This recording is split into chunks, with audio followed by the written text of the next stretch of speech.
Pentagon Press Secretary Jeff Morrell provided updates Wednesday on the situation in Iraq. As U.S. combat forces prepare to pull back from Iraqi cities, he says they're also preparing for a possible increase of insurgent activity. I think General Odierno is confident both in the capabilities of his forces to deal with that increased threat level and with the Iraqi security forces, such that we are going to proceed per the security agreement, the status of forces agreement, to remove all of our combat forces from Iraqi cities by June the 30th.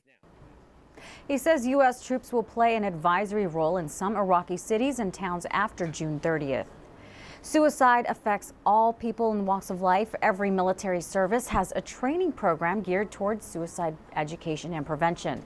Petty Officer Christina Moore tells us how the Army is going a step further to try and combat this very personal threat. We have an inherent obligation to take care of each other, and responding when you think a battle buddy is at risk for suicide is part of that.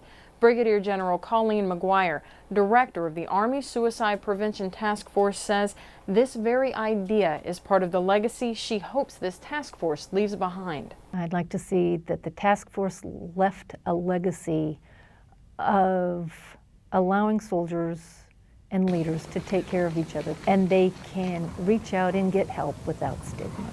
General McGuire says the outcomes the task force is geared to realize include revamping current programs as well as building new, more effective programs for the future. She also hopes suicide awareness, health promotion, and the reduction of risk permeate everything a soldier does. From the Pentagon, I'm Petty Officer Christina Moore. The Army is taking steps to help prevent the spread of the H1N1 virus. As of June 12th, the Army had reported 191 cases of the virus. Officials are cautioning service members to wash their hands and limit contact with high-traffic surfaces. The pilot of an F-16 was killed Monday night when his plane crashed during a routine training mission in northern Utah. The safety investigation in this mishap is already underway. A board of officials is collecting and protecting evidence from the scene right now.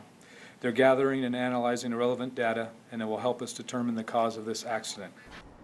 The pilot was assigned to the 388th Fighter Wing out of Hill Air Force Base in Utah.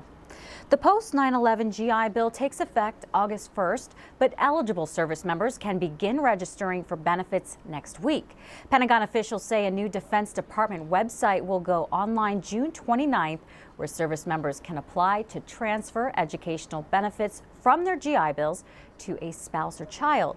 To learn more about the post-9/11 GI Bill, go online to gibill.va.gov. Many fans are mourning the death of TV icon Ed McMahon. Well known as Johnny Carson's sidekick throughout a 30-year run on The Tonight Show, McMahon also served as a Marine Corps fighter pilot during World War II and the Korean War. McMahon was reportedly battling several illnesses. He was 86 years old. Coming up next on Around the Services, bracing for major changes, how the base realignment and closure is affecting Fort Bliss in Texas.